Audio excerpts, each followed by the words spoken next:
This is exactly right. When a charming neurosurgeon rode into Frontier Town selling a persona of confidence and care, patients trusted him. He wore cowboy boots in the operating room and became sought after by patients. He promised to heal them. Instead, he left a trail of broken bodies. This is a story of greed, betrayal, and a fight for justice. Listen to Dr. Death, the Cowboy, wherever you get your podcasts, or binge the entire series right now, only with Audible. Goodbye. Sometimes the hardest part of therapy is just getting started. For real, which is why having help that's flexible, accessible, and easy to fit into your life matters. And that's exactly what Talkspace is designed for. Talkspace therapy and psychiatry is covered by most insurers, and most insured members pay a copay of $0. Part of the mission of Talkspace is to provide quality care that is accessible and affordable, whether or not you're insured. Talkspace has really made it just a kind of no-brainer to try therapy. If you're nervous about talking to someone, if you're nervous about the money, if you're nervous about leaving the house, you don't have to deal with any of that. They have covered it. And for me, like, that is best way to get into therapy. Take all the what ifs out. You know you got to do it. You know you do. As a listener of this podcast, you'll get $80 off of your first month with Talkspace when you go to Talkspace.com/MFM and enter promo code SPACE80. That's SPACE80. To match with a licensed therapist today, go to Talkspace.com/MFM and enter promo code SPACE80. Goodbye. New beginnings are exciting, especially when they come with 4 wheels. If you're shopping for your next car, start your search with Cars.com. Cars.com has the tools and expert advice to help you find exactly what you're looking for. With more than 2 million new and used vehicles nationwide, it's easy to search, compare, and find the right fit for you. Cars.com is there when you're dreaming, planning, or ready to embrace the new. Start your search with Cars.com. Where to next? Goodbye.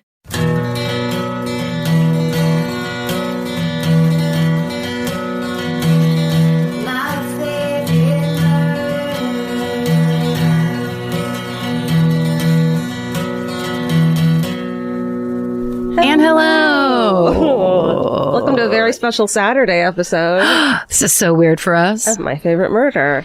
We don't record Saturday. No, we record like midnight on Wednesday, usually. We try to schedule it. We're like, how painful will this be for Steven to have to edit into the early morning hours? That's right. And then How we pick. tired can we make Steven be tomorrow? That's all we care about.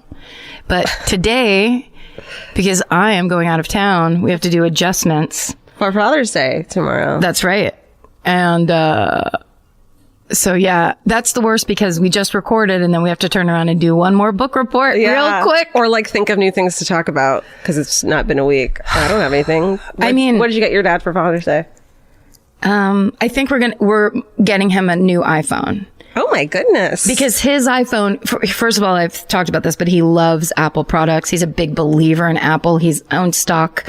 Well, he owned stock for a while, but then the market and everything crashed. So I used to be like, are you rich, Dad, secretly and not telling us? He's like, nope. But he very much, it's almost like it's a Bay Area thing a little bit where it's like those boys from San Jose. Right, they're our boys. Yep, they were in the garage together and now look at them. I like to support our neighbors. Those nerds down south. So he's had a 5 forever. Oh my gosh. Which now iPhone 5s look like credit cards. They're so tiny. Yeah. It's like this little thing. So now we get to get him a actual man size. Will you get yourself one too? Because you need an upgrade. Okay. I also thank you for my permission. I love you for that because I would never do it. I'll wait until I drop it. Yeah. I can't do it. That's greedy. Why? It's greedy. It is. I'm selfish. Greed is good. No, it's not. Your phone is slow. And you're you're working. That's basically your office. So you're like getting a nice office. That's all. You're exactly right. And let me add on a laptop to that because mine. That's right. So remember how for a while it would be moody and all of a sudden I couldn't do a P. Yes. I wouldn't be able to type P. Then I spilled water on it and all kinds of stuff started happening. Everything go orange at one point or something? Yes. There was some weird screen where I was like, did I just win on asteroids? What just happened? My computer. And for a while I was convinced that Russians are watching me in a strange mirror image on my laptop. They are. But now it just doesn't do stuff sometimes. Like I'll just be typing and then it just freezes for a while. I need to throw that thing out. do it. That's what you do, right? You throw it into a ravine. It's probably the safest thing to do, actually.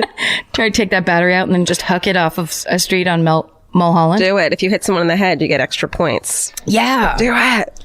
I got my dad. Can I tell you? I just think I almost just did this to like, because I thought this was such a good idea to be like, yes, I'm going to support this. Yes. For Father's Day, there was like a 30% discount at 23andMe. And I was just like, I fucking love you guys. That's like the best marketing. I'm going to get that for my dad. Oh, I bet he'd love that. Yeah, he's totally into it. We like got contacted once by someone who maybe was a family member and all this shit. And so I got that for him. And I just love that it's like the perfect timing of like, hey, do you all kids want to see if your dad's a murderer? Like, let's get him a discount. Let's upload some shit. Exactly. You know, I think I told you this, but I joined Ancestry.com because my mother's father was stabbed in a bar fight. But I was like, what's the detail of that? I know my family's not telling me the whole story. Oh my God. And no one's ever told anybody the whole story. And he died? Yeah. How old was he? That's how he died. It was when my mom was 21. Oh my God. And it was the day she found out, and the next day she had to take her nursing test to become a licensed RN. And did she pass? Yes, she did. Isn't that weird? That's crazy. She said she didn't know, she has no memory of taking the test, and she doesn't know how she passed it. She cheated. That's also on the Ancestry file. Did you find anything? No, I couldn't figure out, like, it just brought up like a couple things and I couldn't figure out how to make it go to where I wanted. Dude, we got to go to the Petaluma Library and get some microfiche action going on. It's San Francisco. All of those people were San Francisco style. Even more fun. We'll put on some like fucking like scary music while we do it. Like Starship. What's that? You know, Jefferson Airplane later in the 80s became Starship, which is very, they're from the Bay Area and everyone's very proud. So they buy all their phones. They do a lot of microfiche research. Okay, I love it. Yeah. That's crazy. I know. Isn't that nuts? Someone look that up for Karen. Can you figure out how my grandpa died? Never met him. Heard he wasn't the greatest. Okay, what's that in your hand? This is... Heard he wasn't the greatest. Rumor has it, according to my mother, not the best dad. So last episode, I was telling one of my rip-off I Survived stories. And in it, I referenced the I Survived story I wasn't talking about, but it was also in the same episode about the man who was attacked by a bear and his dog Ladybug, who helped him survive. But I didn't know if Ladybug had survived. Yeah. And in my mind, I'd remembered it because I have watched the entire episode minimum twice, but I couldn't remember. And the man himself who tells the story, looks sad in the face, probably because he had his scalp ripped off by a bear once. Jesus Christ. I mean, it's his story is crazy, but he just has a little bit of a ness to him. So I was like, that's a guy whose dog died. That's a guy who's lost all the nerves in his forehead when they sewed his fucking scalp back on. Shit, maybe. Although nothing's connected up there. That's why well, I can't move mine. That's because of Botox. You see this? We should take video. Georgia trying to move her face. I'm trying to furrow my brows so hard. As an example. There. Oh, ding. And then a muscle pops out of your eye. Or just the Botox comes squirting out of my forehead. And then into my forehead. Yeah. And, oh my God, now I'm a believer. I was looking at this divot that I have in my forehead that I used to call it the hatchet wound because it's not just a wrinkle, it's always been a deep... Because you furrow your brow all the crevasse. time. Yeah, I do all kinds of stuff up here. Yeah. But I mean, I don't know. I feel like this needs surgery to go away. Honey, let me introduce you to the powers that are Botox. No way. Absolutely. That's what it's for. Yeah. But it's deep. And I think there's actually bone loss underneath it. How? Did you smack your head? No, I just keep rubbing my finger on it like this over and over. No, that I can tell you right now, a little bit of Botox will get rid of that. Jesus Christ. A believer. Right. Maybe I'll be a believer. What if I do? Then suddenly I can't stop talking about Justin Bieber. Yeah. What if I do Botox, but only on this, and then they leave the rest of my face aged? You can do that. Your face isn't aged. Thanks, Georgia. You're welcome. Okay, so this is the update that we got. It says update on the dogs of episode 125. It's from Kristen. Okay. And she says, I was pretty concerned over the fate of the dogs in the I Survived stories Karen talked about, Honey, and mentioned, so I had to research. It turns out in both cases, the dogs survived. Oh my God, in both the stories. Both, That's right. even Ladybug, she says. Ladybug. From the Appalachian. No. Appalachian. Yeah, I saw you get corrected on Twitter for that. Sure. But also there was a couple of people who are like, every single person says it like this. That's what I imagined in my mind that how they were yelling at me. But then lots of people were like, look, I live over here and I never heard that. Yeah. But we got that great tweet of a guy sent us a tweet that said, if you say it Appalachian, I'll throw an Appalachia. And that's how you know it's Appalachian. That's your Appalachian. mnemonic reminder or whatever it's called. Okay. So here's what happened. From the Appalachian Trail Killer story, Randall Lee Smith, parentheses, why are all serial killers names 3 words? We know the answer to that. Go ahead, tell them. Because they're not named 3 words. They just include their middle name when they identify them, so that Randall Smith in fucking Belmont, where's the place? Where's Belmont, California. In Belmont, California, it doesn't suddenly get labeled a serial killer. Yeah, so and they he's use like, 3 names. I'm Randall Marie Smith. Right. Please leave me alone. Randall Marie Smith. Randall Marie Smith, you get up on this porch and you stop killing people on the Appalachian Trail. Okay, so Randall Lee Smith's dog, Bo. Oh, starving Bo. Boy dogs named Bo and female dogs named Lady are like the best dogs. Lady. So Bo was adopted, though it wasn't mentioned to whom. That'd be so weird. They've given name, picture of the here's person. his phone number. From an article printed at the time, quote, Randall Lee Smith was buried next to his mother at the Fairview Cemetery in Narrows. His dog Bo scratched in the dirt at the graveside ceremony. He has since been adopted. Oh. That's like... He still loved his owner. I think that's the only person that loved Randall Lee Smith. Oh, dogs are so good. Dogs do their best. They do their best. And he was like, this is my owner who gave me fish. And then it's like, no, Scott gave you fish. Yeah. Not your owner. My owner fed me, and I just didn't look when he was doing the other stuff. So I don't know what happened. I was taking a nap. I get distracted there anytime there's anything that smells good. You guys, or there's a squirrel. Yeah. I mean, have you met a squirrel? It's so much fun. Have you ever been on a trail? There's 1,000 squirrels. The smells are everywhere. Everywhere. There's so much pee. And then, from the bear attack story on the same episode, Ladybug, who helped save her owner from the grizzly mauling, actually did survive. Quote, I believe that Ladybug saved my life, the man who got attacked, who we're still not naming, said, noting that the dog also survived the ordeal and is okay. Both stories have taught me to stay out of the forest forever. Stay sexy and don't let your dog get murdered, Kristen. Oh. Good job, Kristen. Thank you for doing that research. Good job, Kristen. If we could all just do my research for me, that would be best. I have a message from my story last week about the glamour girl slang. And at the very end, I talk about how there's a possible connection to one other long cold case. And I say about how the woman's, the murder victims, 50 years after she was discovered, is the Jane Doe is finally, what am I saying? Yeah, I hear you. Determined to who it is based on the great niece. Okay. Remember that? She was like, I'm going to sleuth it. And she's like, and I was like, I bet she's a murderino. She messaged us. Oh, shit, girl. She says, Michelle Fowler here. Dot was my great aunt, and the MFM ladies were right. I am a, quote, fucking murderino. Hi, Michelle. That's so Just exciting. wanted to say thanks for the credit regarding solving Dot's disappearance, but it doesn't all belong to me. The Doe Neck work was what led me to Dot. The Boulder Sheriff's Department, VIDIQ Society, VIDICQ Society, Boulder, Sylvia Pettum, and a whole host of people helped identify Dot. Thank you for keeping Dot's memory alive, SSDGM. Awesome. I know. That's really cool. That's so generous. Is it I would take all the VIDOC? credit. VIDOC? Q. Or OQ? OC. VIDICQ.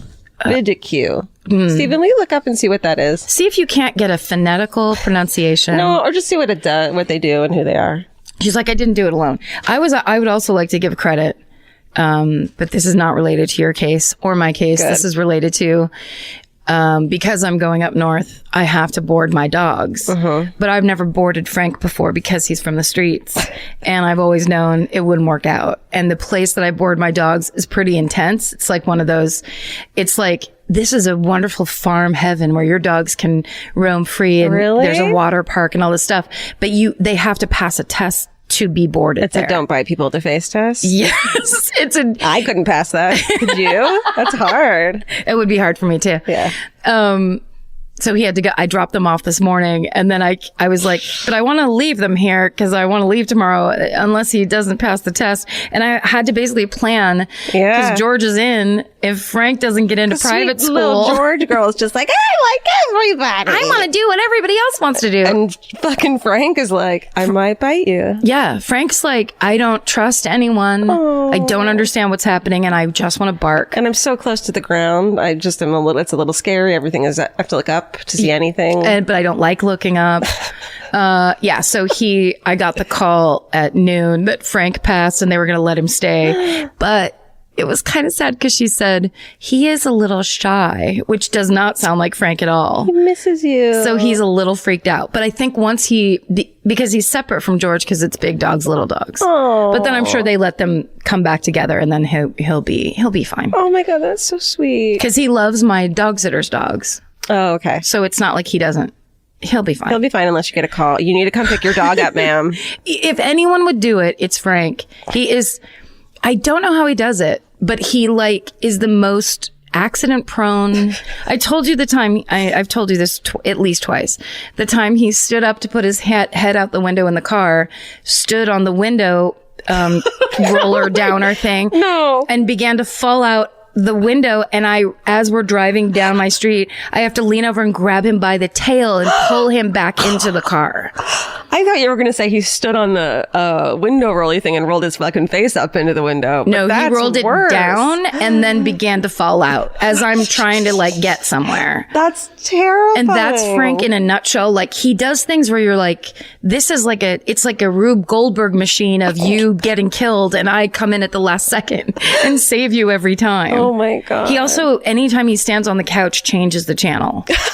He always knows to stand right on the clicker. I love that. He's amazing. That's adorable. Yeah.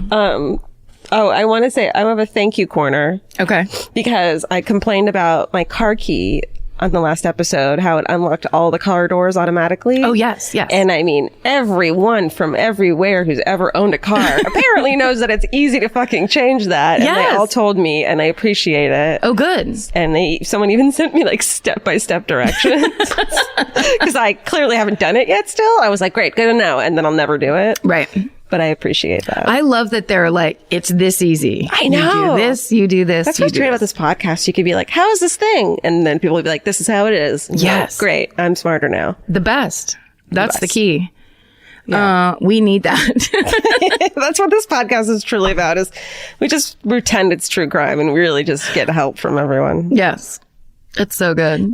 So join the fan cult because now we're going to be posting unboxing videos. Oh, yes, because we get so many gifts in that P.O. box. Right. And they're amazing and they're from all over the place. And we have the best time opening them privately. Yeah, we just opened them and we're all like, ooh and ah. And then last week we were like, let's do this on video. Yeah, people would like to see this because it's also all the...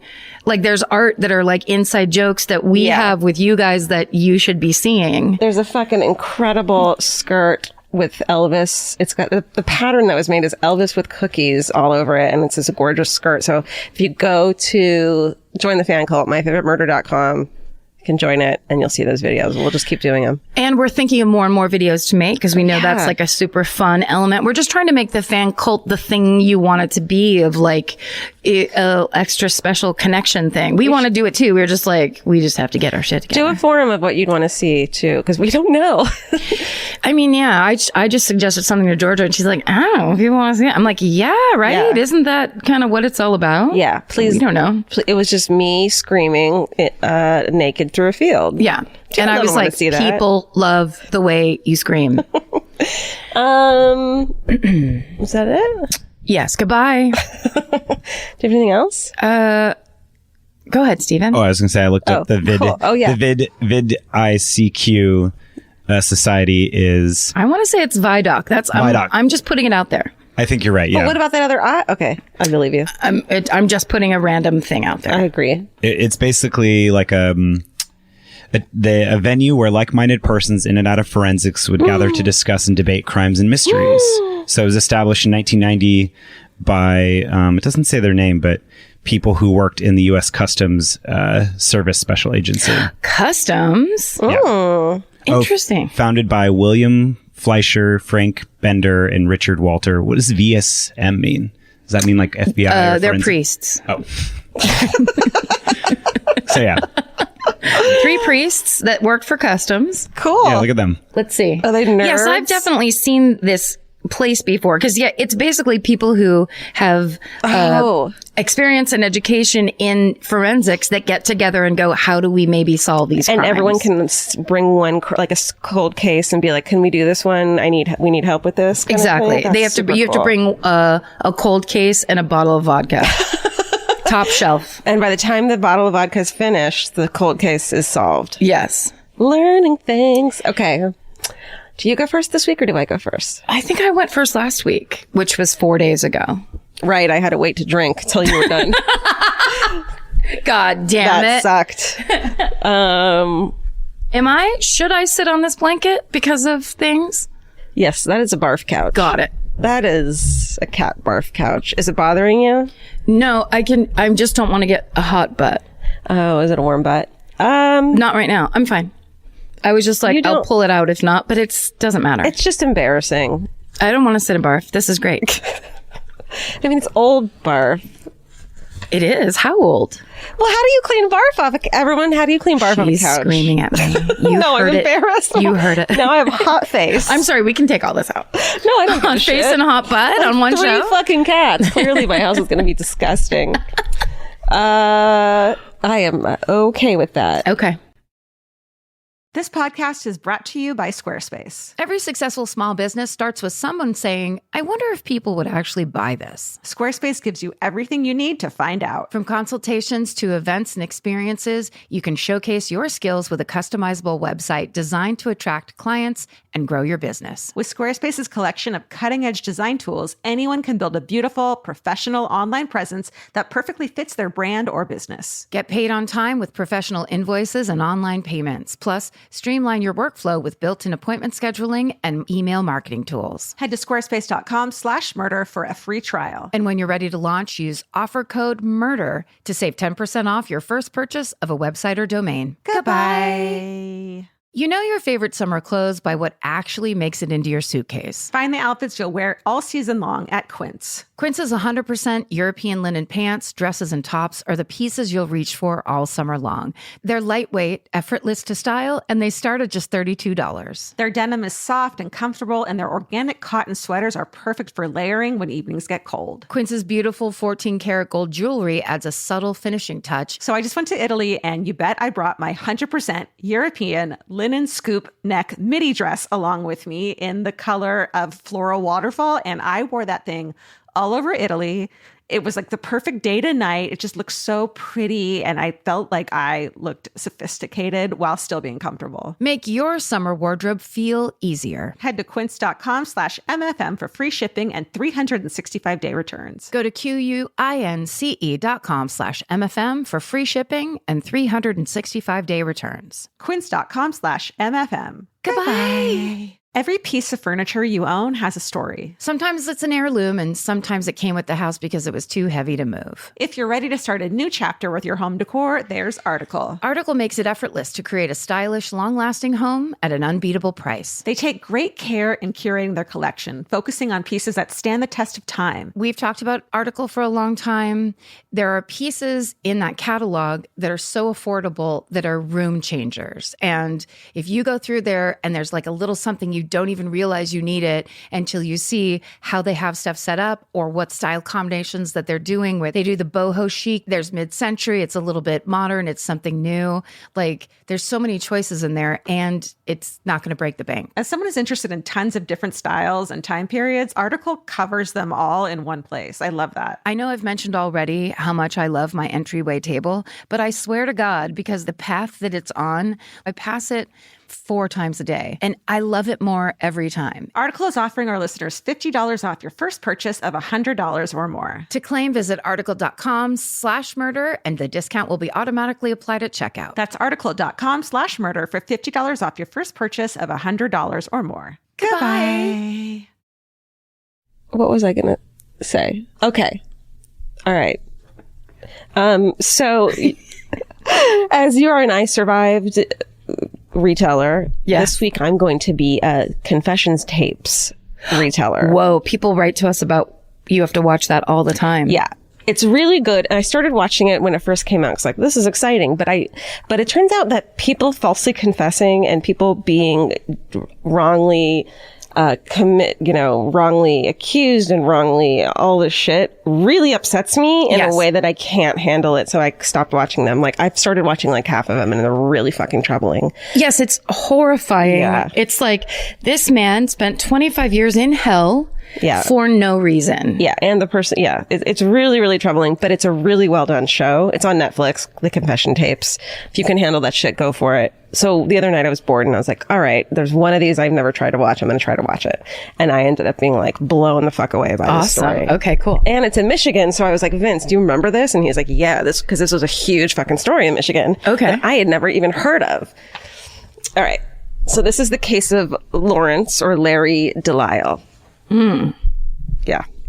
This is one of those cases. It's really reminiscent of Susan Smith and Aunt Diane. And it also kind of reminds me of those stories of like people who leave their kids in cars and like, did they or didn't they do it on purpose? Those crazy stories. Yeah. All right. So here we go. On the evening, it's also sad, but here we go. On the evening of August 3rd, 1989, I was stopped to like get my bearings and yeah, right, because you have to picture it. Yeah. At 89, I was living in Sacramento. Yeah, I was 9. August. Right. You were 9. And like, everything's this and that. You're in the 80s. Here we are. Late 80s, past the MTV era. Now we're into more of, everyone's trying to be more New Yorky, more. Oh yeah. Highbrow. MAC makeup, brown lipstick. Yeah. Might be a bit early for that, but. Yeah, I think it's a little more Duran Duran kind of thing going on. Yeah. But the sun is setting on Duran Duran. Okay. So it's the evening of August 3rd, 1989. Lawrence, we're going to call him Larry DeLisle, DeLisle, of Lincoln Park, which is a suburb outside of Detroit. And your favorite band. That's fucking right. Long live Lincoln Park. Took his family out on a drive. So they're in the station wagon. Larry's 28 years old. He has a steady job as a mechanic. He mainly works on brakes and from the front end. I don't know what that means. Of the front part of the car. Front end of a car. Sure. All right. And just as his father had done before him. So the car that the DeLisle family is driving that night is a Ford LTD station wagon. Mm-hmm. And it had belonged to Larry's dad, but less than 2 years earlier, his dad had killed himself in the car, shot himself in the fucking head in the car. And they kept the car, and they even had, still had blood stains in the car that they couldn't wash out. No. So yeah, they kept the car. Horrifying. With the blood stain, but he makes like $450 an hour. And they have 4 kids. It's not like they have the money to then go buy a car. True. Yeah. You know what I mean? But the emotional, yes. I get like it's a necessity, and yet the emotional toll of that is awful. It's like not really here nor there in the story. It's just this crazy, maybe it is. Who knows? Right. So that night, the family, the wife is Suzanne, 8-year-old Brian, 4-year-old Catherine, 2-year-old Melissa, and 8-month-old Emily. I know. Went to town of, Wyandotte, which is a word, which is part of the area known as Downriver. Okay. And they go into shop for bedroom furniture for the girls, and they get ice cream at the local frozen custard shop, which I know from Vince is a thing. Good. In fucking Michigan. Yeah. For like a little while, there was a frozen custard shop at the Beverly Center. Oh. It was down by Macy's, kind of in a corner. No, I never went. Oh. How is it different? It's just thicker? Yeah, because it's frozen yogurt's like the diet version. Yeah. Frozen custard is like the Full fatty version. Fuck yeah. And it is good. Man, any kind of fucking soft serve, I'm on board. Same. This is like soft, if they put butter in soft serve. I mean, there's something to it where you're just like, this is the best thing ever. Walking somewhere with a soft serve cone is like my fucking dream. Did you guys have Foster's Freeze in Orange County? No, but they have them here, and Vince makes me go to them sometimes. There's like one left in like Glendale or Burbank. Right. It's in Glendale. Yeah. Because that was kind of the main, you could, after school, we would just walk around downtown Petaluma. Yeah. And there was a Foster's Freeze. I don't know what it is now.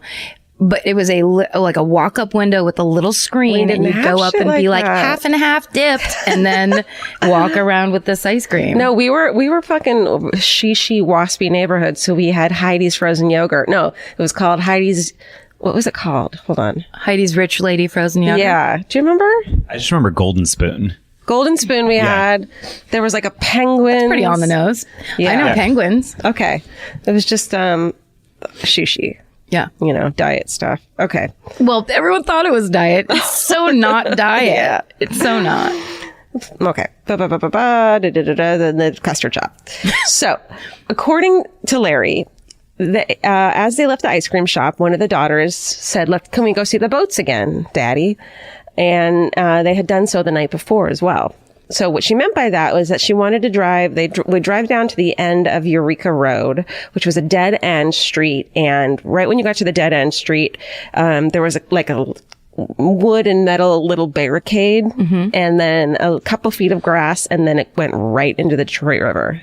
Okay. So there was like really nothing keeping you from just walking right into the Detroit River. Right Okay. there. But they would pull up to the end, to that spot in the car. And because the Detroit River is one of the busiest border crossings in the world for cargo boats. Wow. Yeah, I know. Smart. You normally can see boats go by, and it was at night and all the boats were lit up. And so the little kids would be like, "We the boats," or whatever, right? Which is like, that makes sense. And when I was a kid, we used to do a thing called, when we would leave my aunt's house, which was in like Palos Verdes, we'd go over a hill and you could see the city light up, and we'd go, "The lights of the city." It was like our favorite thing. Oh, Kids like stupid shit. They're real dumb. Yeah, the good stuff. Yeah. So the youngest daughter, Emily, though, who's 8 months old, she's teething, though, and starts to cry. So they're like, let's get the fuck out of here. So they head out, but first they stop in at a drugstore that was around the corner. And when they leave, according to Larry, he misjudged his turn and instead goes back in the direction of the dead end. I don't like that. Larry says he'd been having leg cramps and pain all day in his calf, and he had taken off his shoes while he drove because of it. And he said he suddenly had a very painful leg cramp, and it caused his foot to stomp down on the gas. And he had to reach down and manually, like almost like a Charlie horse where you can't move your leg, had to manually pull his leg off the gas. But he said that even when he had done so, the car didn't slow down, that the accelerator had stuck for some reason. Okay. So those two things, this is what happened. Now, I will say this. One time I was driving my sister's 1968 Mustang up D Street in Petaluma, and the accelerator pedal dropped to the ground, and suddenly I was going 70 miles an hour down. I feel like that's happened to me before. Yeah, on older cars like that, Yeah. it was the craziest thing. And as I was driving, like increasingly, Was there a train coming at the same time? I was right on the train tracks. Oh my God. And then honk honk. No. God damn it, that would have been cool. But I basically was accelerating to the point where I was like, I'm going to run this stop sign. Like, it was crazy.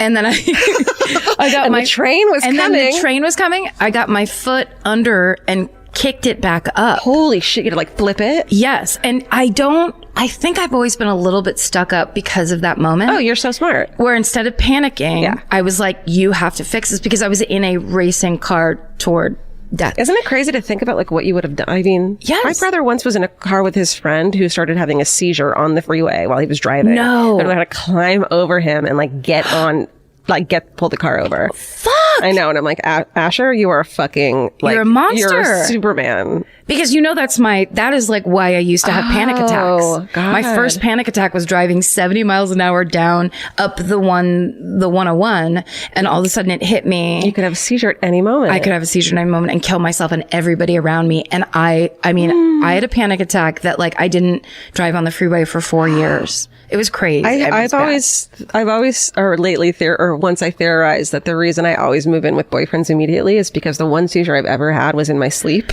Oh, And yeah. so I don't want to fucking sleep alone, Yep. you know? That was after my seizures. Thank God my boyfriend Kevin at the time was so good.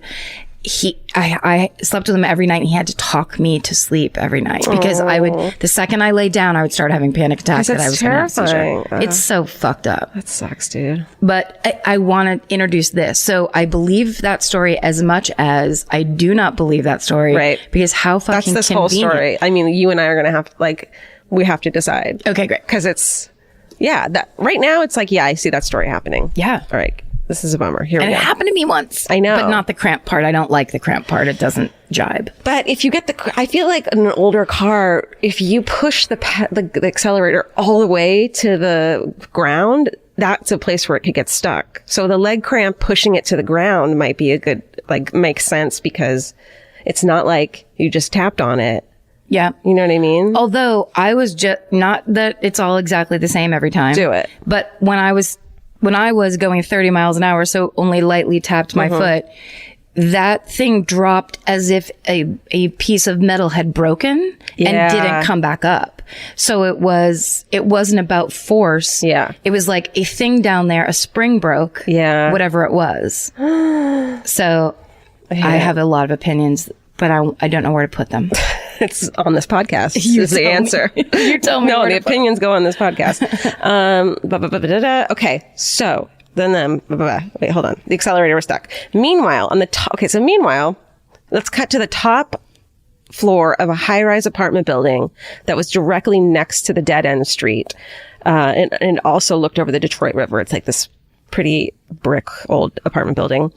So their self-confessed nosy neighbor, Beverly Lake, was out on her balcony that night where she had mounted a high-powered binoculars on I a love this tripod. woman. Beverly is a fucking nosy, Nellie. Yes, I am too. About her nosiness, Beverly's husband once said to her, you know, if you keep doing this, someday you're going to witness a murder. And she's like, that's exactly what we're trying to do. Right. So she's on the 11th floor, it's top floor. She has a bird's eye view of both Eureka Street and the dead end and the lake. The night before, she had witnessed and commented to her father, who was with her, about the DeLisle family car. The station wagon had pulled up there and was idling in front of the river. As he said, they had done it the night before to look at the boats. And when the car first came to the river that night, she noticed it again. So when they first came and then they were like, fuck this shit, let's get out of here.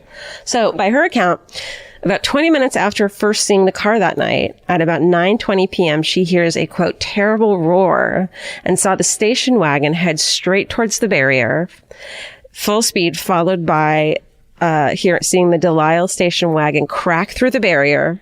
It becomes airborne and crashes like 30 to 50 feet into the water. Fuck. Yeah.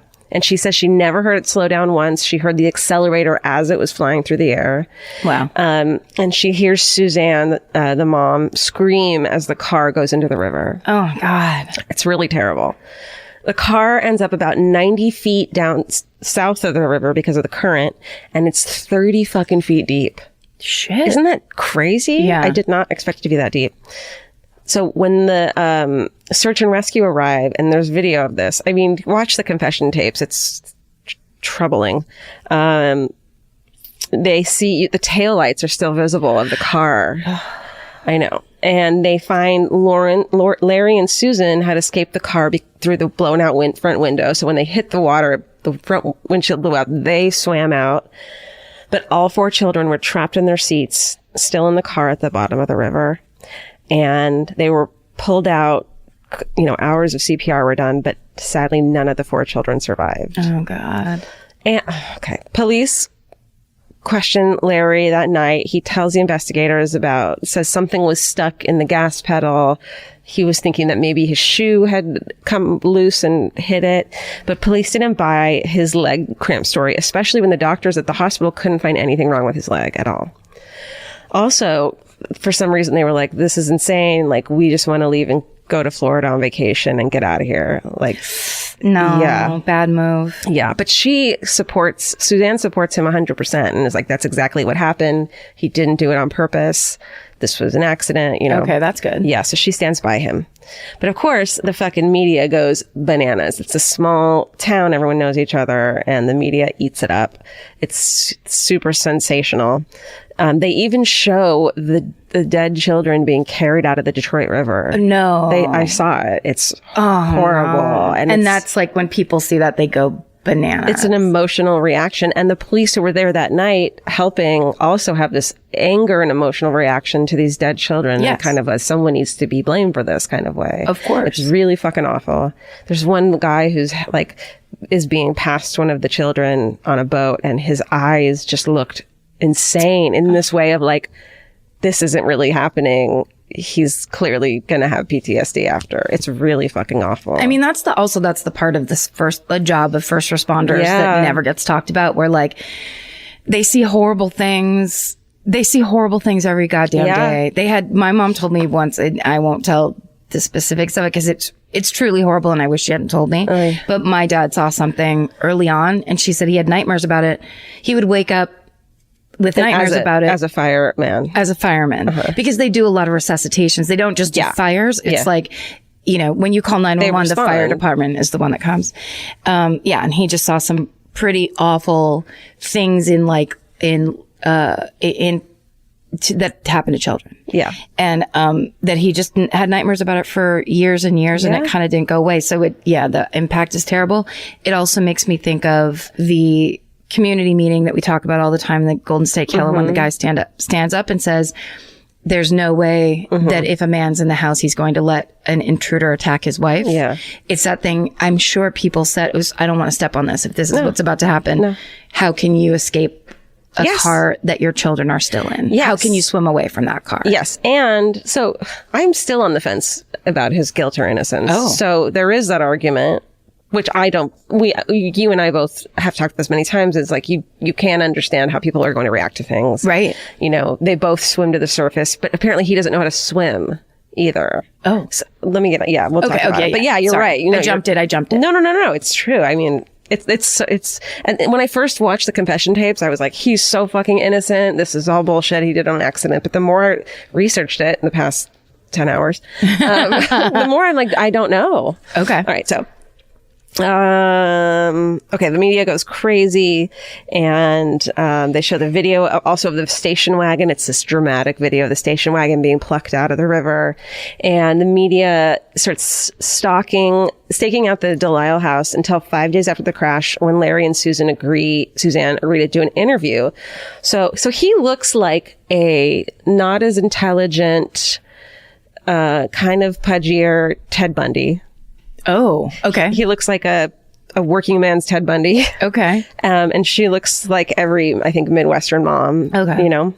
So, so they're sitting on their little porch in front of their little house on lawn chairs and, surrounded by reporters and cameras. They seem super dazed, but there's no emotion. They're just, not reacting at all. And the fact that four kids had just been killed. Yeah. They're especially him. Probably in shock. Well, later, Larry says that he had taken 2 Valium before the interview, which is why he seems so calm. And he's like, I fucking shouldn't have done that. But it's also how we say, like, you can't ever know how you're going to react in situations. And sometimes it's not how people want you to react. Well, and that's you don't why, do it right. Yeah, it's like how people are slowly learning that and how the press wants the story, and the press wants the thing that's going to sell magazines or these days get clicks. Which is emotions. Yes. Raw emotions. Exactly. So it's like, get in here and suddenly do you see the blue dress or the gold dress? Is this guy innocent or guilty? It's up to you. But then they'll be like, she's too emotional. Those emotions are fake. They don't seem right. They seem forced. So there's no fucking way to win. No, I think the way to win is like, why are these people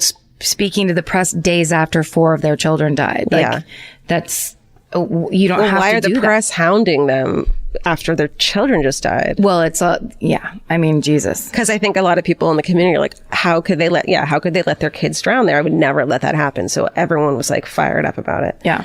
So, they talked casually about the crash, saying they didn't know what had happened. They didn't express any emotion or feeling. Of course, makes the public even more pissed off about them.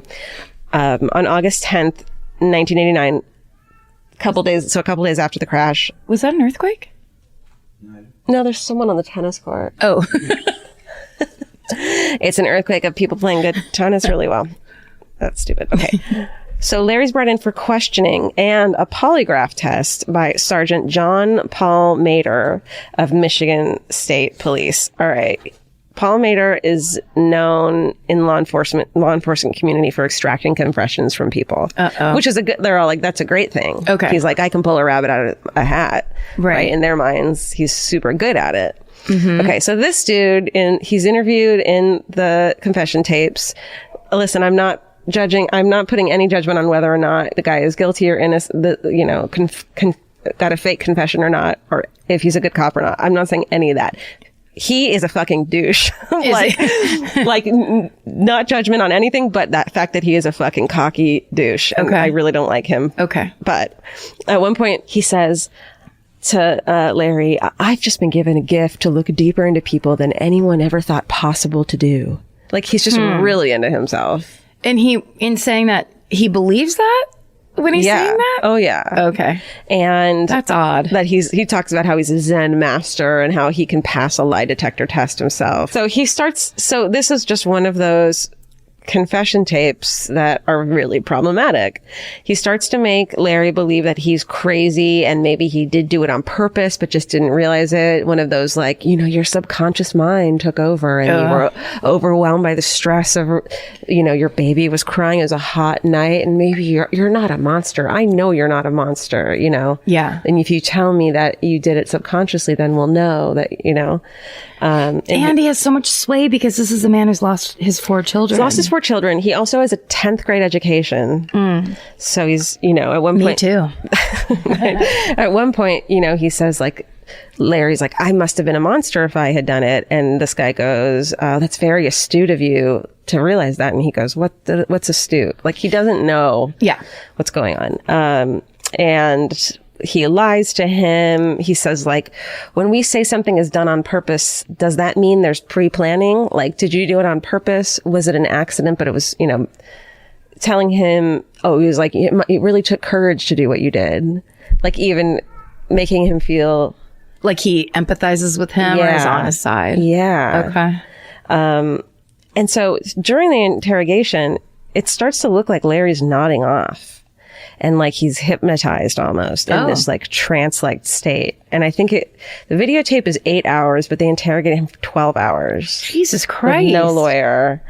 And during the interrogation, Larry cooperates. He seems to be getting along amiably with Sergeant Paul Mader. While Paul Mader talks to Larry, Larry seems to be in this trance, hypnotized. He does the whole thing of, Paul Mader does, like, I can totally understand why you did this and you're a victim too. Just trying to get him to like agree. Yeah. And the whole time Larry's like, it can't be true. Like questioning it himself. Like maybe it is. He seems to have no effect or personality, just kind of closes his eyes to the ordeal. He seems to start parroting back the suggestions that that Paul Mader had said to him, which is a big thing about forced confessions, is parroting back what that person said might have happened. Like word for word. Yeah. Yeah. So it leads the police to say that they got a confession from him, even though there's no real confession happening. After that same night, after 12 hours of interrogation, DeLisle is charged with 4 counts of first-degree murder in the deaths of his children and 1 count of attempting to murder his wife. Police release a statement to the media right away saying that Larry confessed to the intentionally driving his car into the river and killing his children, even though he really didn't say that. They also say that he also, during his interrogation, I guess, says that he had attempted to blow up his house once, 8 years earlier, by leaving a candle burning near a gas leak in the basement while his wife and son were asleep. Which that makes no sense to me. Like, why would you confess that unless it's like that is so specific?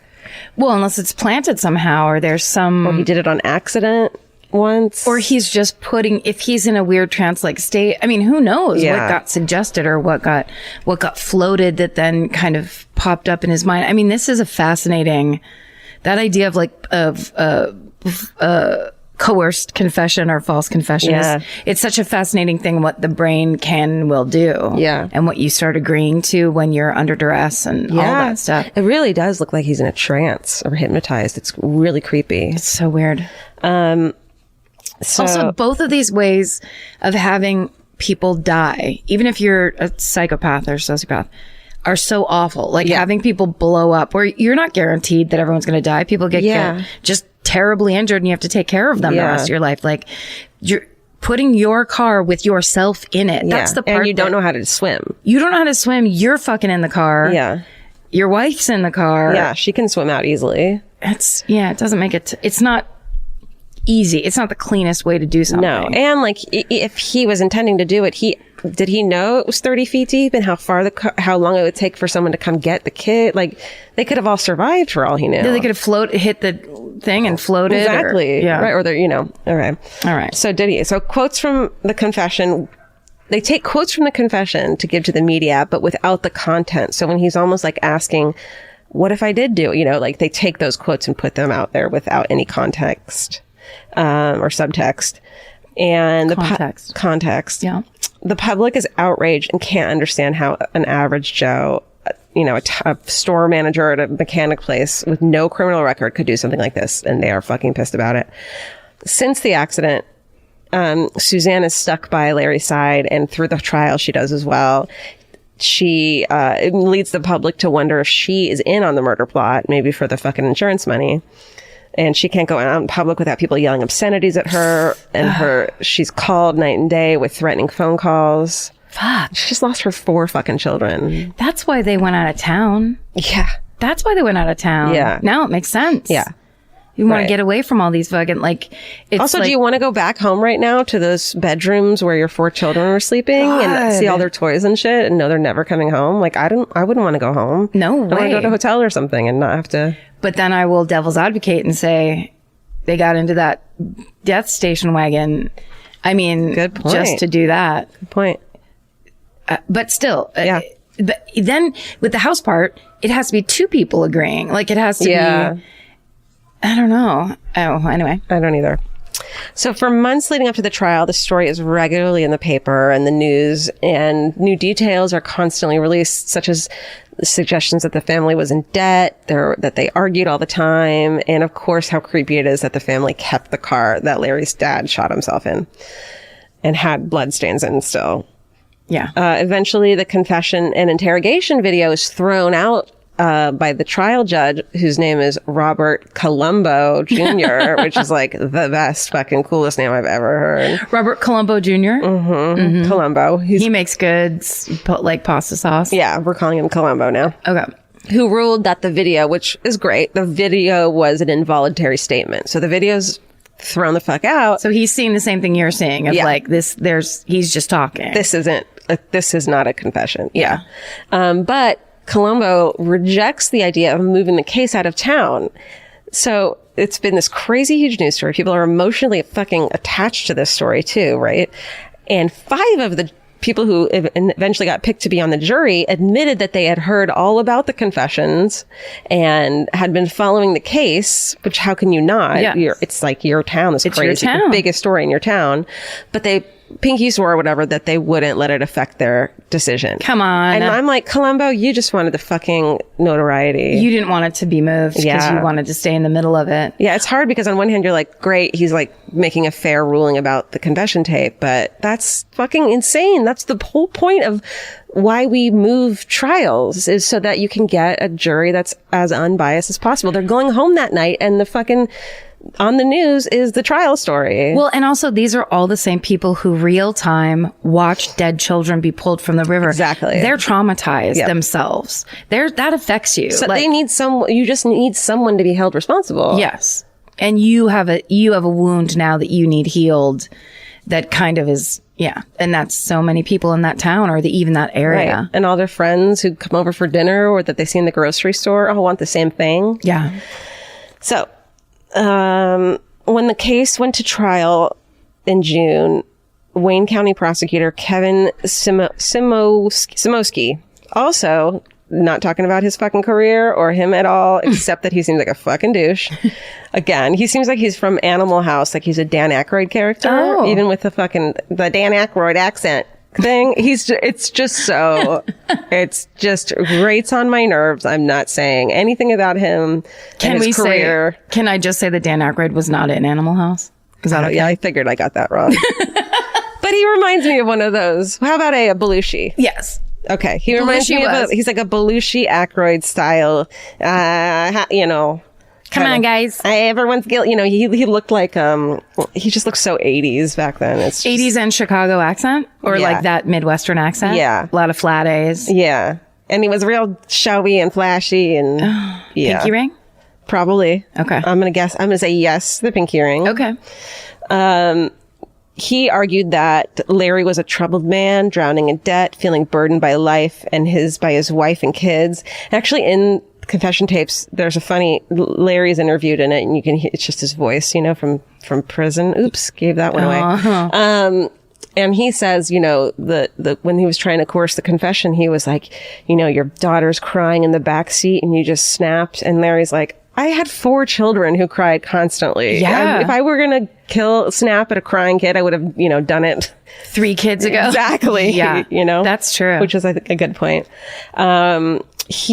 Samowski argued that Larry deliberately planned the crash and fully intended to die along with the rest of his family that night. So his thing was that it was like a murder-suicide attempt. Oh, wow. Okay.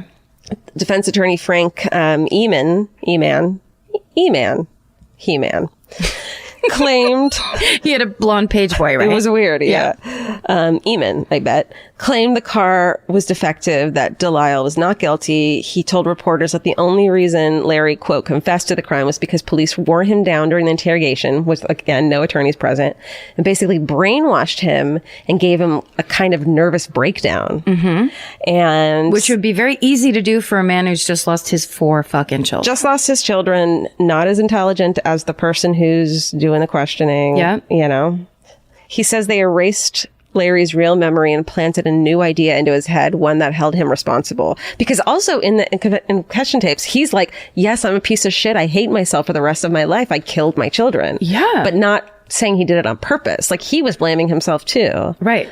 So he was like wanting to take on the responsibility. Of course he was. Yeah. If he didn't do it and it was as he said, it's still as bad because he's fucked for life. He's fucked for life. Yeah. And his poor wife and everything, Okay. The trial lasted, I just wrote 8.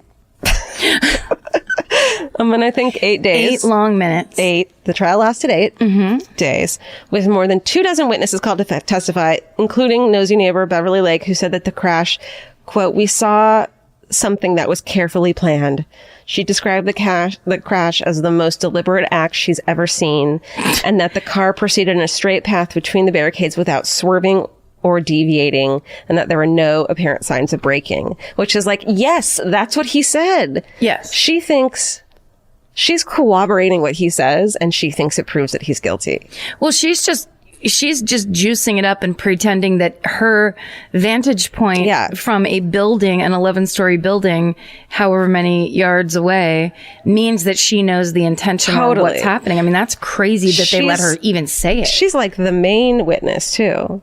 They were like so happy when they got her, which is like, did the defense rip her? I mean, like, I don't think so. I don't know. I know. It's really problematic. I'd be like, and she's interviewed during this show too, and you want to be like, yell at her, but she thinks she did something good. Right. She thinks she did a good thing. If I would work for the defense, I would have been like, rebut, Your Honor. Beverly, how many pairs of binoculars do you have? 11 pairs of binoculars. Yeah. Yeah. And an expert in accident reconstruction. So there's a whole problem with the way they tested the car too. Sergeant Weldon Greiger testified that the car had to travel about 40 feet at about 40 to 47 miles per hour. So that's how fast it went. Okay. A man named Brian Ross, he was in a boat on the river that night. Oh, shit. And so he saw the car go underwater. Oh. And he testifies that the car went under in a matter of seconds, and that Larry surfaced quickly right above where the car had gone under, and that Larry didn't say anything when he got out there. He never went under the water again, and he was just sitting there treading water. And Suzanne popped up downriver. So she, panicked or tried to get one of the kids, maybe, who knows, popped up downriver and was hysterical when she got up there and said that she was spitting out water and screaming, "My babies." And then she tried to go back underwater. So she did what I think most of us would have done. Yes. And he didn't. And that is problematic. But he also didn't know how to swim, and he maybe didn't know how to swim, but he could tread water? Yeah, I don't know. That's weird. Yeah, that is weird. But also, he could also have been in full shock. Totally. And like, he could have been, like his hearing was out. Right. He could have just like not known where he was. Sure. And been completely, who knows what happened when that car hits the water. He could have slammed his head on the steering wheel. I mean, it hit it with enough force to break out the windshield. Yeah. The expert car witness for the prosecution said that nothing had been wrong with the car, despite the fact that the choke stuck once in 21 tests on the car. So they tested it 21 times, and then one time, something happened where it stuck, or it was revving up in neutral. Yeah. The accelerator was still going in neutral. After that one time in 21, they tested it one more time and then stopped the tests. So that happened like at try 20, and they were like, no, it's fine. Like, they wouldn't keep testing it because they didn't want, the outcome of something's wrong with the car. Right. And that doesn't seem fair. No, it doesn't. And also the arresting officer, he was on the stand, the jury stand. He was on the stand, witness stand, because on the top of his notepad during a test ride with police, he wrote, quote, "accelerator sticking." And then during the trial, he swore under oath that he had no idea why he wrote that. It was just happened to be there. Come on. I know. So Suzanne testified that the car's engine had raced in the past, including sometimes while they were in the car. One defense witness, mechanic James Cokwell, testified that the car's accelerator cable was bent. Its engine mounts were cracked, which pulls the accelerator cable and causes the accelerator to stick. That's what happens when I guess engine mounts are cracked. Okay. I'm not a car person. We should become car We people. should. Let's make this into a car podcast. Call it Car Talk. Perfect. Become men. Yeah. And one of its throttle plates appeared to stick. So I'm sure that means something to someone. The jury deliberated almost 9 hours over 2.5 days, which is like 3 hours a day, It's not that big of a deal. Deputies were brought into court, into the courthouse and outside, to stand guard in case of a fucking riot when the verdict got read. Oh my God. Because that's how crazy the fucking town was about this case. I bet. And the jury found Larry guilty on all counts. At sentencing, Colombo said that he had serious questions about whether the proceedings had been fair. So even he was like, I call bullshit on this. And probably if it had been a bench trial, which means the judge is there's judge, no jury. Not jury. Yeah. Then he probably would have been let off. Wow. When they did try to get one, and it was denied. Right. Because he fucking left it in at the center of the crime. Right. Wait, what? He left it in town. Right. So, of course, I mean, that's the whole point of leaving it in town, right? Then all the people in town come and give their opinion. That's right. Oy. And so Larry's sentenced to 5 concurrent terms in life prison. Shit. About 5 years after his sentencing, Suzanne and Larry divorced. He says it's because he looked so much like their children. It was just too hard for her. She was heartbroken, clearly, and she's fallen off the radar. Let's not try to find her. Never. Please. This defense attorney, Frank Eman, now wishes that the confession tape had gone into trial and they had been able to see it, because it would have shown how much Larry had been broken down and coerced. So if only they could have seen it. Yeah. And Larry's case is taken to the Supreme Court, but they denied to hear it, and he's exhausted all his appeals. So the only change would have to come if the governor said so. Really? Of Michigan. Yeah. And that's the case of Larry DeLisle and his poor family. Wow. Yeah. I mean, that is why I don't watch shows like Confession Tapes. Yeah. I'm going to fucking think about Larry DeLisle and did he or didn't he for the rest of my life now. And it won't matter because his fucking poor children are still dead. They're dead either way. Yeah. And it won't matter because,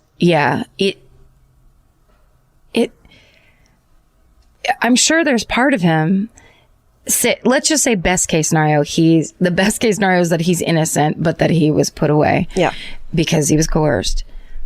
But he still wanted to be put away because this horrible thing happened. Like, it's troubling. I love did they or didn't they cases, but it's when someone didn't get a fair trial or have false confessions or were like fucking, railroaded somehow, that those are the ones I can't stand. Yeah.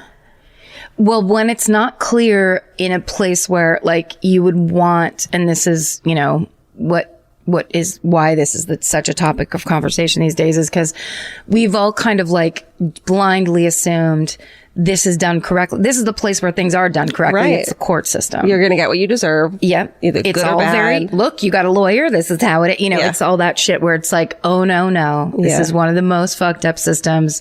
There's fucked up shit happens all the time. And we only know now we're slowly learning of like the way police do things and how things can't be allowed, and you have to have your lawyer there. That's the reason. It's the law. It doesn't make you guilty if you ask for a lawyer immediately. It doesn't make you guilty if you don't cry on camera. Right. Or, but who knows? Maybe he is guilty. Also, just the idea that they showed dead children on the news is just like, that should never be allowed. No. It's so terrible. No, never. Wow. Yeah. Good one. Thank you. There are some questions humanity may never be able to answer, like, what's the meaning of life? Or even worse, what do I make for dinner? Luckily, Hungry Root has one of those covered. Hungry Root is like having your own personal shopper and nutritionist all wrapped in one.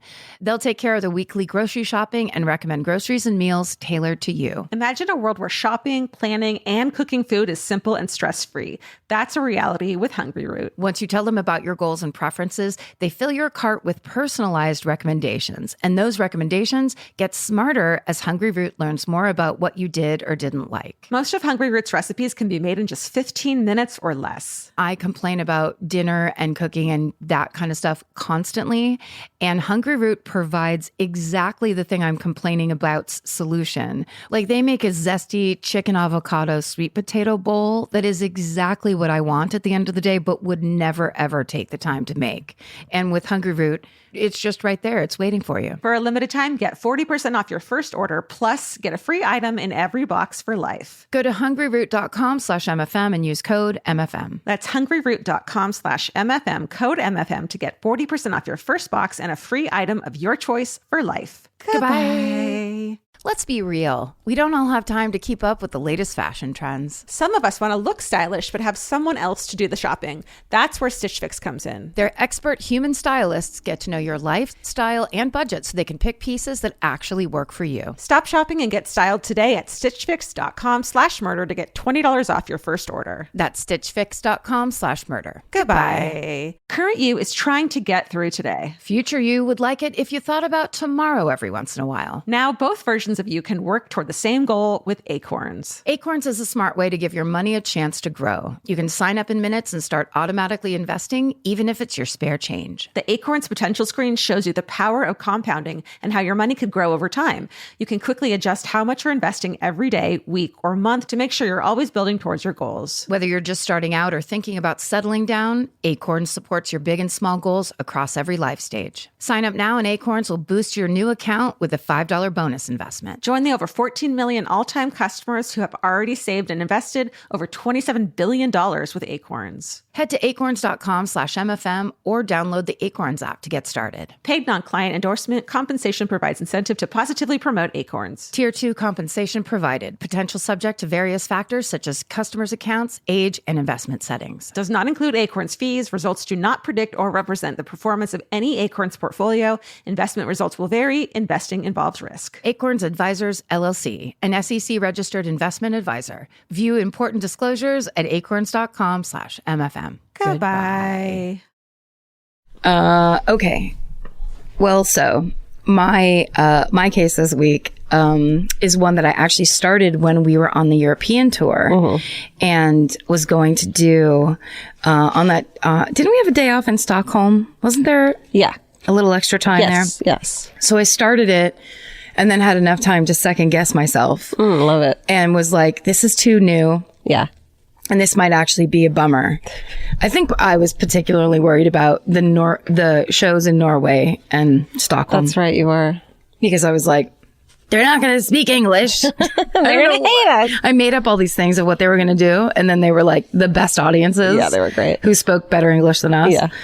And were hilarious. Yes. Okay. So anyway, but everything was as it was supposed to be. But I really, really wanted to tell the story. We talked about it when it happened real time last year. Oh, I know what you're doing. It's the murder of Swedish, freelance journalist, Kim Wall. Oh my God. And because it's so new, and because it's when cases are this new, it's just a series of newspaper articles that everybody's getting their information from. So most of what I have here are quotes and pulls from articles from the BBC News, because BBC News was all over this and seemed like they were covering so it. Smart too. They're so British. They're smart, but they're calm. Yeah. They know how to line up. Yeah.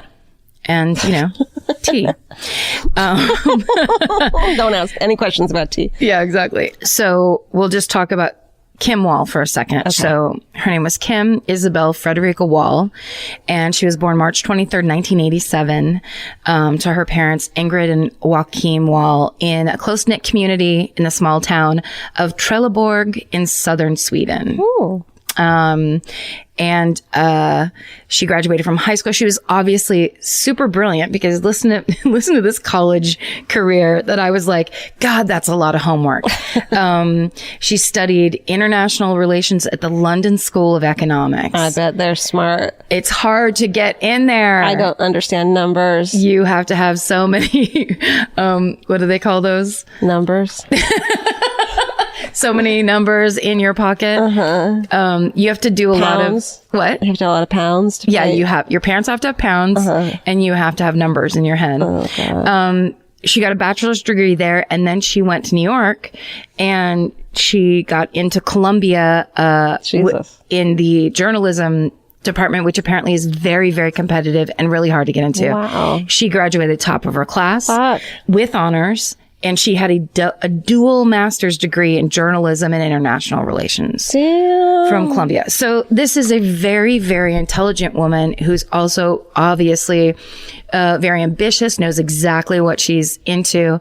And then they have just a ton of great quotes from her friends, like her classmate, Anna Caudria Rado was interviewed by the BBC and said that Kim was very bubbly and warm.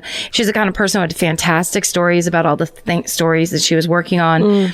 And you could jump straight past the small talk, which right? That's what we're all about. She was intellectual, so well traveled, had all these varied interests, and she liked quirky and eccentric stories. So if you were at a party, you'd end up passing hours chatting with her. I bet. So it's just like, oh, I like her. Yeah. She's my friend.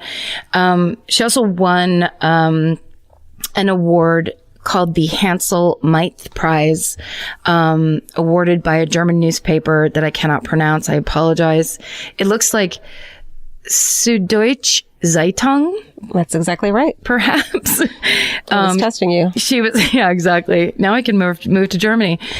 In March 2016, they gave her an award for the best digital reportage of a series called Exodus, which was her report on climate change and nuclear weapons testing in the Marshall Islands. Whoa, that's such smart stuff. Smart stuff that was like, that's not, the Circleville Pumpkin Festival every year, which is my report that I like to give. But this is clearly a woman. She reported on like the resurgence or the uprising of feminism in China. Whoa. She would do all these stories that were about like people who were underrepresented, about subculture is a word they use a lot.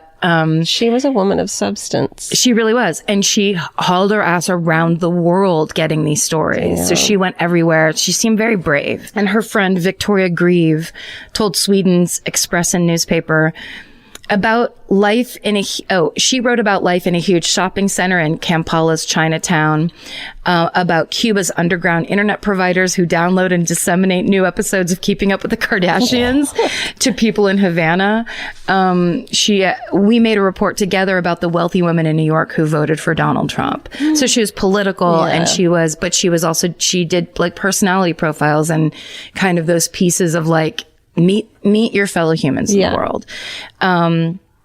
But there are dangers to being a freelance journalist. Somebody named Shruti Gottipati, Gottipati,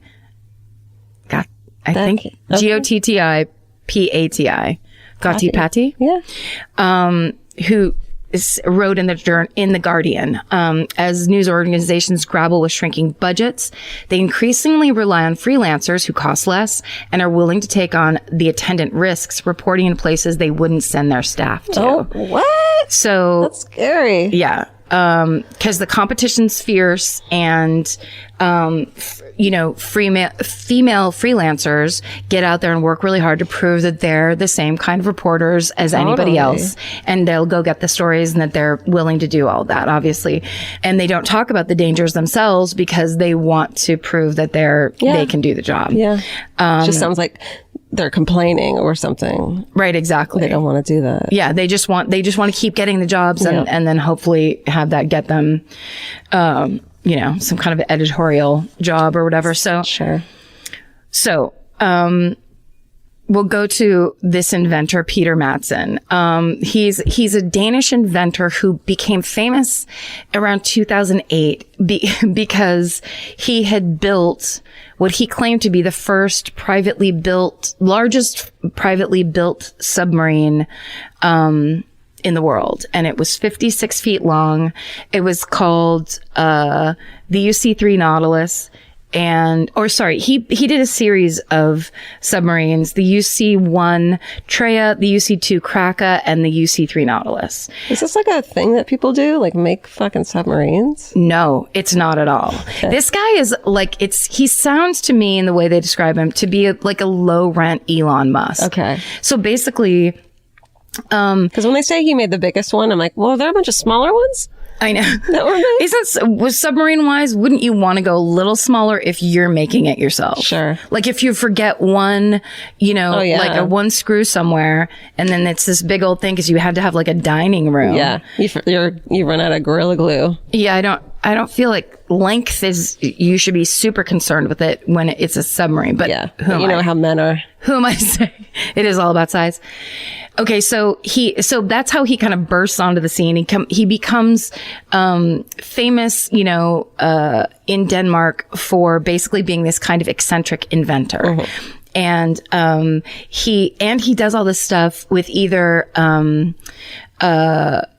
being fronted. What's that called? Oh, being like when they pay the money. Venture capitalist. Okay. So it's venture capitalism. So he's like like a mover and shaker where he's out there and he's like, I'm this inventor and I can make this and the new wave or personal submarines or whatever, however he did it. And he gets people to kind of stake. They're like, great, here's this money. Yeah, here's 10 grand. I'm a venture capitalist and here's my blazer. Well, we are too. Give us fucking 10 grand. Rich people. Yeah, we have all kinds of submarine ideas. But then he has that kind of personality where he's getting out there and he keeps getting himself in the paper. He's like, he becomes renowned as this eccentric inventor. And after the success of when he first came out with like, I made a submarine and I'm a self-taught engineer. That's crazy. Yeah. Then he partners with architect and former NASA contractor Christian von Bengtsen, and they form a collective called Copenhagen Subordinals. This all sounds like suborbital. This sounds like orbital villains from fucking Austin Powers movies. Yes, it's very much shave your head and put your fingers like up to your lips in a prayer position. They're actually a group of amateur rocket makers, and they're working to the aim of launching a manned rocket into space. Oh yeah, me too. So they're self-made NASA astronaut like rocketeers. Calm down, dicks. It's pretty bold when you're like, I didn't go to college for this, but how about you give me $25,000 and I'm gonna have a rocket go up? I would rather have a not self-taught engineer make my rocket. Same. I would rather have someone who went to years and years of very hard school. Yeah, like I would like an engineer that's gone crazy, like because he's so specific and he checks things 19 times. Right, because he learned it from people who are smarter than him. I want the guy that's got a bunch of books that he has actually read. I want a guy who's in has student loan debt because he went to so much fucking schooling. That's right. I want a guy that just asks me about me. Oh wait, what are we doing? Okay, so Elvis is right here. Okay, so that collective, Copenhagen Suborbitals, it falls apart in 2014. And the word, it comes out that it's basically because Peter Madsen is nutso. Okay. They say he was kind of a loner, really fighty. He's the kind of person that would throw a tool at you. Some men said they didn't find him to be intimidating in any way. And then some people said, and usually it was women, said that he was. So yeah, he was one of those kind of people, like a little monster. He, after the Suborbitals group fell apart, he went on to create Rocket Madsen's Space Laboratory, which sounds like a show on the Cartoon Network. It totally does. And he set that up to directly compete with his ex-partners. Oh, God. Because he's a dick. He's wrote on the organization's website, "My passion is finding ways to travel to worlds beyond the well-known." Well, submarines are pretty well known, Dick. Yeah, I mean, that's just a bay. You've been there. Okay, so in 2015, there's another dispute, and this, for his new group, the Volunteers, because he's doing everything by like crowdfunding and getting people to volunteer to come help him build these things. And these volunteers were like, they were the ones maintaining the Nautilus, and they were like, bye, we're out of here. And everybody walked. And he said in a statement on his website, quote, "You may think that a curse is lying on the Nautilus. That curse is me." He wrote that. Jesus. And then he added, "There will not be peace on Nautilus for as long as I exist." He's so scary. He seems crazy. Kim Wall had reached out to Peter Madsen in 2016 to get an interview with him. Because obviously at that time is like, who is this crazy submarine and rocket maker? This will make a good story. Yeah. Like, what's your deal? He never got back to her. A year later, she and her boyfriend, who was a designer, is named Ole, or Ole, they've decided to move to Beijing. So it's the night, August 10th, it's the night of their farewell party. And she gets a phone call, and it's Peter Madsen. And he's saying, "I want to show you my newest personal submarine, the Nautilus." And he's like, I'll grant you an interview, and I'll show you how my submarine works. So she leaves, she goes and meets him. Leaves her party? Yeah. I don't know if the party had started. I don't know what time she got the call. Okay. This is the storiest story part of this story, because none of the newspapers really specify that, except for that, at some point somebody said, they made it sound like it was the same night. Okay. So she was basically like, "I'll be right back. Yeah. This will take me 3 hours. Totally. And I have to do it." Yeah. Because it's like she's waited a year. Totally. So she meets him at the harbor, and there's a picture, and this is kind of famous on the internet, a person going by on a boat who saw the submarine sitting above the water in the harbor, and Peter and Kim were both on it, took a picture of them from the side of the boat, and that's essentially the last time anyone sees her alive, is that moment. So 8 hours later, she's not returned. She's not contacted anyone. So her boyfriend calls the police, and at 2:30 in the morning, reporting her missing, saying she went on the submarine with Peter Madsen. They left from here, The same morning, later that morning, authorities are called out to rescue a man whose personal submarine was sinking. And of course, it's Peter Madsen. And so the police questioned the 46-year-old inventor. He liked to describe himself, I should have put this up higher, as an inventrepreneur. Me too. Oh my God. I like to describe him as an asshole. I mean, if you call yourself anything, don't let it be, what is that? There's a word for words that are word combos like that. I'm an inventrepreneur. I'm going to make up a new word. Okay, Willy Wonka, take it easy. He also said that his work was to, quote, to challenge the ordinary. So he's The ordinary's like, we're good. yeah, it's fine. you know what? How about just be a normal person? Yeah. He just sounds like a bullshit artist to me. Like one of those people that's good at raising money because he can say like buzz phrases that people like. Like a fucking head of a startup. Exactly. And no offense to heads of startups. Steven just looked up a picture. Will you just tell Georgia what you describe him as? Oh, I just said he looks like an ugly Daniel Craig.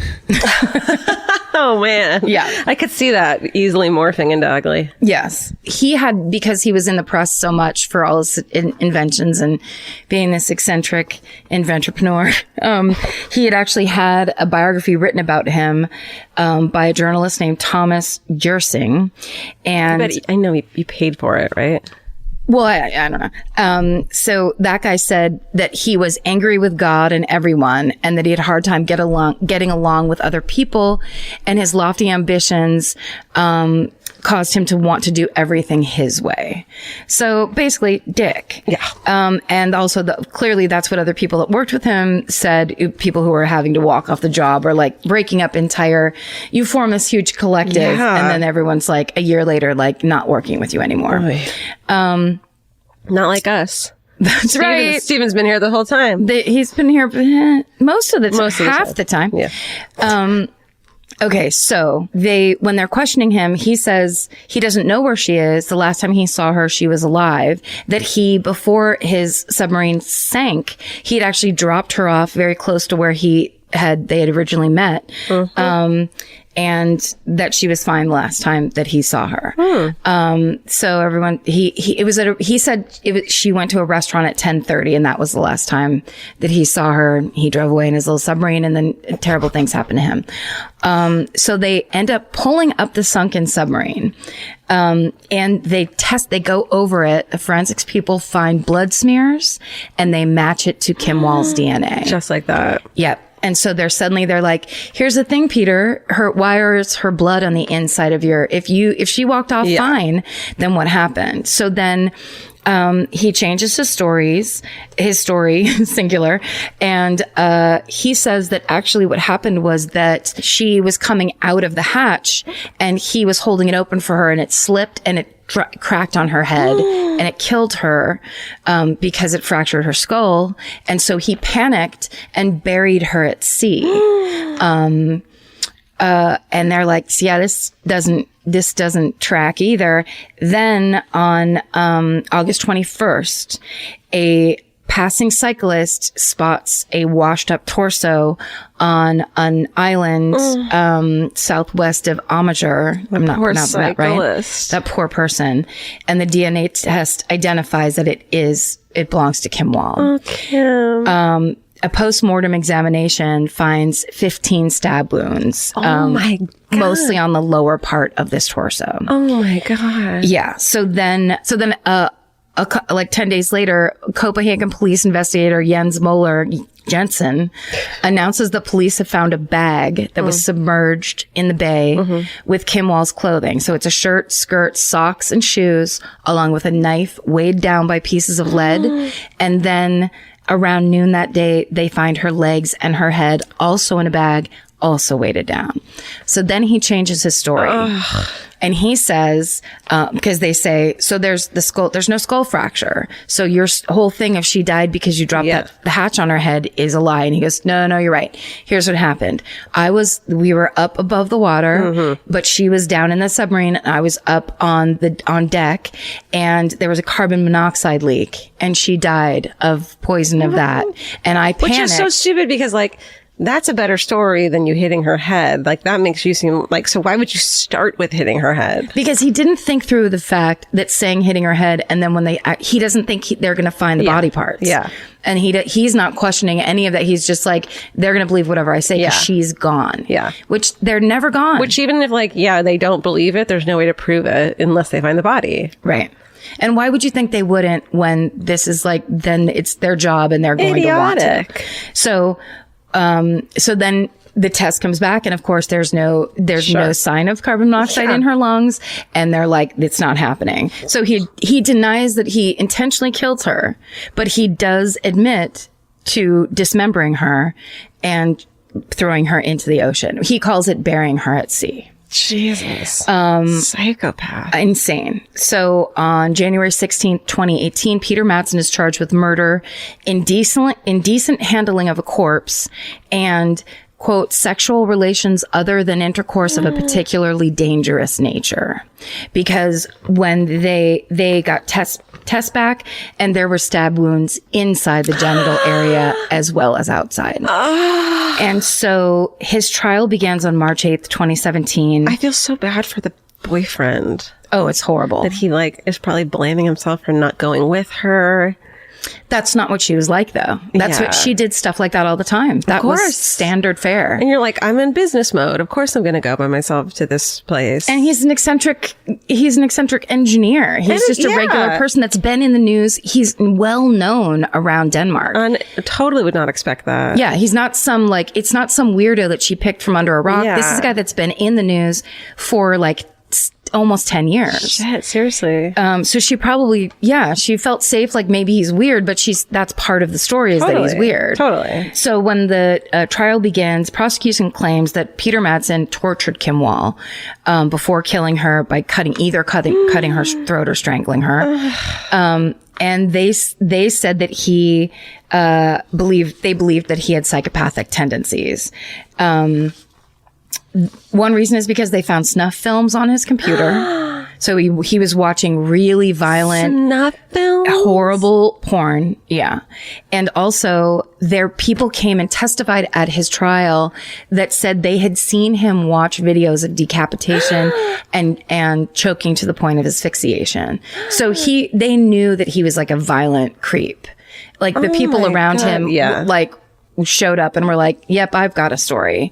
Also, what kind of lunatic do you have to be to watch things like that where people can see you watching them? That's you think it's so fucking normal that you are fine with people knowing about it. It's kind of like you see that every once in a while, people just looking at porn on a plane where it's like, oh, you think this is normal. You're desensitized and you're so addicted that you're just like, fine, it's what I need. And also it's like, what are you going to do? Watch porn on a plane and then watching porn to not masturbate, just watch it is so creepy. I mean, there's so many angles to watch to talk porn, about I'm creepiness. fine with it, but okay, so anyway, when they question him about the dismemberment aspect of the murder, he stated on the stand, I don't see how that mattered at the time as she was dead. He said that in court. I can do whatever I want to her dead body because she's dead? Like, why are people upset? The body was dead is essentially the message he was sending. So, of course, on April 25th, Peter Mattson was... Of this year? Yeah. It just happened. It just happened. Holy shit. I mean, the murder happened at the end of last year, and then the case, that's why I didn't want to do it. Yeah. Is because the case was No, I think fresh. it's smart. Yeah. And people really wanted you to do this story. So I think it's better that you stayed it for the podcast. Yeah. Right. Yeah. Cause it would have been dead fucking silent. Yeah. I mean, it's the worst. It's sad. It's sad because it's this amazing young woman who was genius, right? She's super brilliant, had this great career, kind of person who had friends and and was just like a lover of life. Yeah. And then this guy who just clearly thought he could just kind of do whatever he wanted and make shit up, clearly thinks he's smarter than everybody else. Yeah. But the cool thing is, so when he's convicted on April 25th on all 3 charges, he's sentenced to life in prison, which we know in Scandinavia is very extreme. Yeah. But they also placed him in this thing called forvaring, which is a type of preventative custody with no time limit for prisoners believed to pose a significant danger to others. So it's more than it's more than the average. In fact, that's the harshest penalty in Danish law. They're saying even if you only get 20 years, we're keeping you in this place to make sure that even if 20 years comes up and you're not better, you have to stay in there longer. Yeah. I think that makes total sense. Well, it's the thing of their life sentence is 20 years and they're saying no time limit. Right. Yeah. So it is the harshest thing you can get. And usually the only time anyone gets it is if there's multiple deaths, but they gave it to him in this case. So He is said that it's said he's going to appeal this sentence in Copenhagen's High Court in September. Oh, fuck him. Let's all go to Sweden. Listen, I don't want to go, right? But let's all go to Sweden. Why not? Yeah. No, I'm kidding. I'm making it seem like Oh, I see. You're using it as an excuse. So after Kim Wall's death, her family and friends started something called the Kim Wall Memorial Fund. This is amazing. To fund and support freelance female reporters, especially ones that are doing stories about subculture, like trying to give voice to the voiceless. In October 2017, she was posthumously nominated for Prix Europa's Outstanding Achievement Award for Journalist of the Year. And on November 26th, Swedish public television aired a documentary about her life entitled The Woman Who Wanted to Tell. I hope we can see that over here at some point. This was one of the most gruesome and closely watched cases in Scandinavian history. holy shit. And that is the murder of Kim Wall. Oh, Kim. Yeah. I'm so sorry. Kind of intense. Very short though. That one, I mean, it's like, there's not as much of the detail that usually happens. But it was so crazy to see that unfolding of like, then they found this and then they found that in the news. And I remember seeing that picture of her face in your old apartment when we first talked, because we talked about it when the story broke. that's right. Everyone was sending it to us. Yeah. And it was kind of like, wait. It was so, it's like a good story. Unexpected. What so happened? sinister, disgusting, we and don't believe or trust this guy. Yeah. Well, that's really sucky. Yeah. Also, I can't remember if I said this or not, but the cops did find that he sunk his own submarine. Oh, sure. So he was trying to hide all that. They found a saw on the submarine. They found a screwdriver on the submarine. He had no explanation as to why he needed either of those on a submarine. I mean, like, I think someone bought that submarine and is now like, I don't care what happened. I'm gonna drive it. Like how people buy houses where people have died in them. Or station wagons. Yeah. When they're like, just keep it. Just keep it. Yeah. Just keep it. We don't have the money to buy a new submarine. We get the family into the submarine. Yeah. This is the thing I wanted to say during yours, but I didn't want to be so insanely disrespectful. Please but don't. There was also the element of like, what if it's now the haunted station wagon? Well, that's what they say in the confession tapes is fucking Beverly Lake, who's just the Miss Know-It-All, says, I just asked, there was this movie out of the time called, where the car killed everyone called Christine, and it was like, well, that doesn't really fit this. Also go to bed. Also, don't talk about that shit. Yeah. I get to talk about it on my dumb murder podcast, but like, if you're... She says like, and I was joking, and I know this isn't funny, and it's just like, well, then why are you saying it? We're the last people that are allowed to say that. Fair enough. Do you want to go first? Sure. I started watching it, so everyone knows, and I don't think we talked about it, but very tragically, Anthony Bourdain committed suicide a couple weeks ago, right around the same time that Kate Spade committed suicide. So insane. Which, the thing that I kept reading on social media that I think is really interesting is that everyone assumes that if you are rich or if you are successful, that means you're happy. And that is absolutely not the case. As someone who's lived in Los Angeles for a long time and met lots of famous / successful people, I can assure you it has no bearing.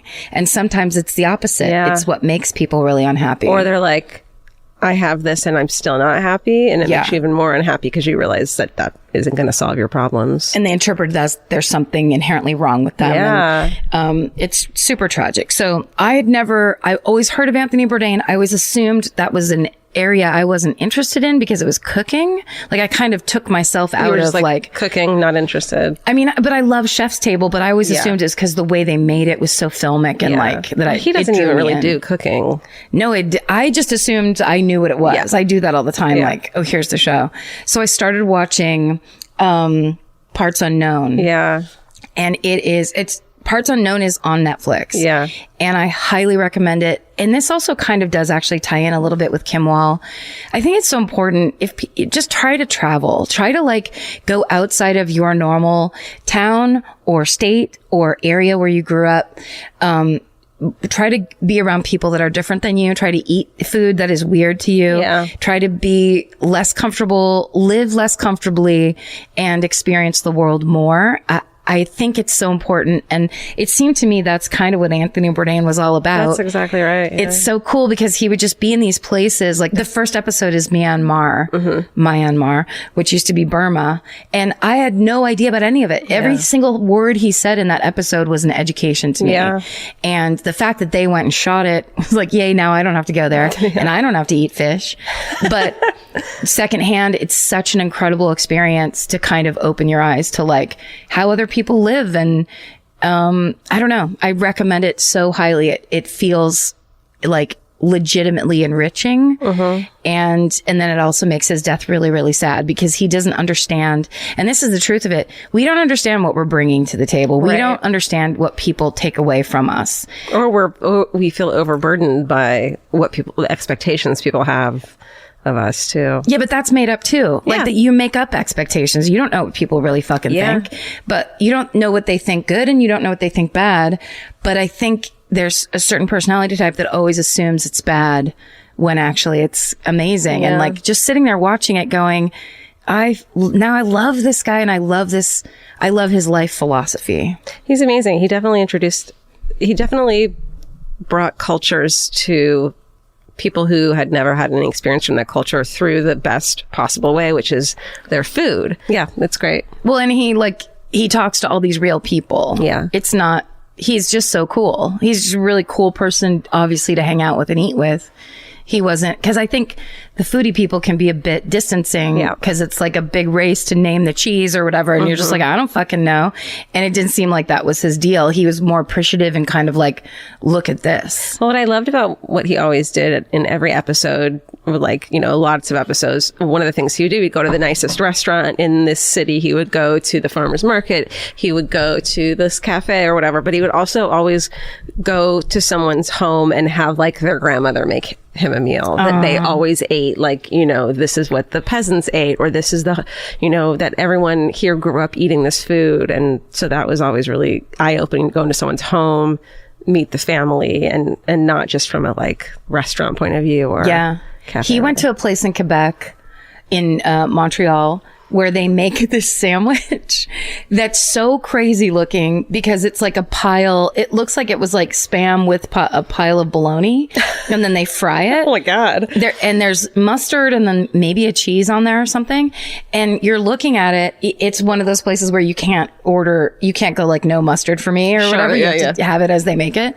And he bites into it and he's just like, that's delicious. Yeah. And then you're just kind of like, it's that thing. It's the appreciation of, I sent you guys on Twitter, or I added you guys on Twitter when he goes to Waffle House with the cook, with a chef who's explaining to him why Waffle House is so great. Totally. And that's a great video if you can find it. It's super good. I love that. Yeah. Well, actually, it's funny because one of my loves is going to lunch by myself. I did it today, yesterday after one of our meetings. There was a place that I'll get into these fucking hour-long like scroll sessions of a hashtag of a restaurant on Instagram and just look at all their food. I'll go look at their menu. I pick out what I would order. And I did that and realized the night before, I realized on our way home the other day that I was right by there. And so I went in and had lunch alone and read about my murder for this week and just kind of enjoyed myself. And that's just like this lovely little pleasure I have. I don't like going to see movies alone. I don't like any of that shit. I just want to go sit and eat a really cool, order whatever I want and have this nice lunch alone. It's kind of one of my favorite things. Awesome. I also wrote a movie with my dad because my dad spent the night last night and he and I accidentally got drunk and we watched, this. So my uncle Michael Hardstark was an actor way back in the 70s. And he is in a fucking campy as shit horror movie. It was Brooke Shields' first movie called Alice, Sweet Alice. Yes. Wait, is Bette Davis in it? Is she?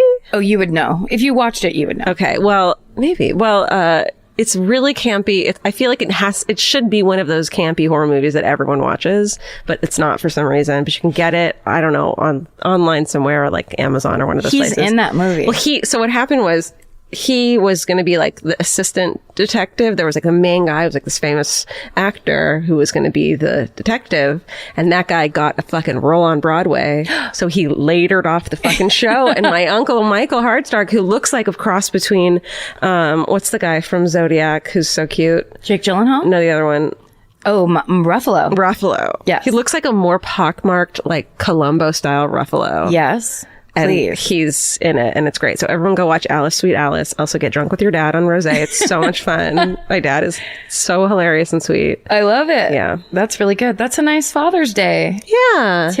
Tee off. Marty! Did you see Marty! his tweet about Starbucks? No, what do you say? He wrote a tweet saying, I'm going to start using the name Marty at Starbucks instead of Martin to see if there's any murdererinos working at Starbucks. Oh, no. He's like on board with this. That makes sense. Yeah. Come on. Yeah. That's so hilarious. Yeah. So happy Father's Day, Marty. Oh, my dad's not on board with anything I do. They're going to meet one day. It's going to be so fun. Oh, they'll have some beers. Yeah. Thanks for listening, you guys. You're fucking sweet angel babies. Yeah, thanks for everything. And, stay sexy. And don't get murdered. Goodbye. Elvis, you want a cookie? Oh. Want 2 cookies? Yeah. What else? If audiobooks are your thing, or if you've been meaning to listen to more of them, you should check out a podcast called Earsay, the Audible and iHeart Audiobook Club, hosted by Cal Penn. Each episode spotlights standout audiobooks on Audible across all kinds of genres: sci-fi, comedy, romance, thrillers, and more, with Cal talking to guests who help break down what makes each story worth listening to. It's a fun, easy way to discover your next great audiobook. Check out Earsay on the iHeartRadio app, Apple Podcasts, or wherever you get your podcasts. Goodbye. The best time to think about home security is before you need it. That's exactly why they're Simply Safe. Traditional home security only alerts you after a break-in has already happened, and that's too late. Simply Safe is changing that. Simply Safe's US-based live agents identify threats on your property and help deter them so intruders never get to your house. The system is customizable so you can build one that fits your home and your specific needs. The 24/7 professional monitoring is effective and affordable and won't lock you into a long-term contract. I think that's what's so scary for so many people is that long-term contract. And like, what if it turns out you don't like it or need it, but they don't have that because they know you'll like it and you'll know that you need it and feel so much safer when you have it. Like at this point in my life, I would never go without a security system on my house. I just feel safer with actually having Simply Safe around. There's a whole staff at Simply Safe that's waiting to talk to you and help you out. Right now, you can get 50% off your new system by visiting simplysafe.com/MFM. That's half off at simplysafe.com/MFM. There's no safe like Simply Safe. Goodbye. Vacation planning should feel like a breeze, not a deep dive into countless travel sites searching for the best deal. With Cheap Caribbean's Budget Beach Finder, you can search every destination and every date all in one search. You'll save time and money with the Budget Beach Finder. Say goodbye to endless scrolling and tab hopping, and hello to Budget Beach Bliss at your fingertips. Go to cheapcaribbean.com to try out the Budget Beach Finder and see just how stress-free vacation planning should be. Goodbye.